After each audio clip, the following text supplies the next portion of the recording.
श्री शिवाय नमस्तुभ्यम।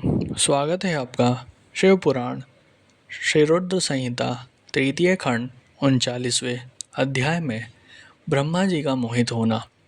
ब्रह्मा जी बोले, हे नारद, उसके उपरांत मेरी आज्ञा पाकर महादेव जी ने अग्नि की स्थापना कराई तथा अपनी प्राण वल्लभा पत्नी पार्वती को अपने आगे बैठाकर चारों वेद ऋग्वेद यजुर्वेद अथर्ववेद तथा सामवेद के मंत्रों द्वारा हवन कराकर उसमें आहुतियाँ दी। उस समय पार्वती के भाई मैनाक ने उनके हाथों में खोले दी। फिर लोक मर्यादा के अनुसार भगवान शिव और देवी पार्वती अग्नि के फेरे लेने लगे।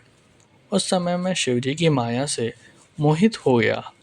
मेरी दृष्टि जैसे ही परम सुंदर दिव्यांगना देवी पार्वती के शुभ चरणों पर पड़ी, मैं काम से पीड़ित हो गया। मुझे मन में बड़ी लज्जा का अनुभव हुआ। किसी की दृष्टि मेरे इन भावों पर पड़ जाए, इस हेतु मैंने अपने मन के भावों को दबा लिया।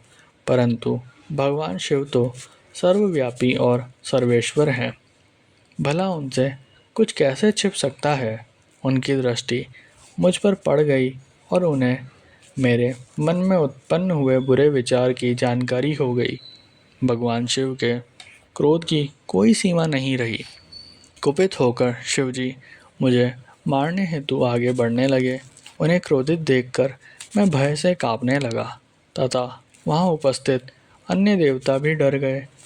भगवान शिव के क्रोध की शांति के लिए सभी देवता एक स्वर में शिवजी से बोले, हे सदाशिव, आप दयालु और करुणानिधान हैं। आप तो सदा ही अपने भक्तों पर प्रसन्न होकर उन्हें उनकी इच्छित वस्तु प्रदान करते हैं। भगवान, आप तो सच्चित और आनंद स्वरूप हैं। प्रसन्न होकर मुक्ति पाने की इच्छा से मुनिजन आपके चरण कमलों का आश्चर्य ग्रहण करते हैं। हे परमेश्वर, भला आपके तत्व को कौन जान सकते हैं। भगवान, अपनी गलती के लिए ब्रह्मा जी क्षमा प्रार्थी हैं। आप तो भक्तों के सदा वश में हैं। हम सब भक्तजन आपसे प्रार्थना करते हैं कि आप ब्रह्मा जी की इस भूल को क्षमा कर दें और उन्हें निर्भय कर दें। इस प्रकार देवताओं द्वारा की गई स्तुति और क्षमा प्रार्थना के फलस्वरूप भगवान शिव ने ब्रह्मा जी को निर्भय कर दिया। नारद, तब मैंने अपने उन भावों को सख्ती के साथ मन में ही दबा दिया। फिर भी उन भावों के जन्म से हजारों बालखिल्य ऋषियों की उत्पत्ति हो गई, जो बड़े तेजस्वी थे।